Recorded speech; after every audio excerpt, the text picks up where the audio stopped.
Thinking of selling your home? Avoid these 5 common mistakes. They could cost you thousands in lost value.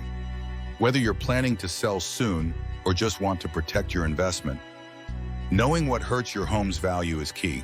Let's break down the top 5 deal breakers that turn off buyers fast. First impressions matter. Overgrown lawns, chipped paint, or a worn-out front door can instantly lower how buyers perceive your home's worth. Buyers see these as expensive to fix. Even minor upgrades like new fixtures or paint can make a big difference.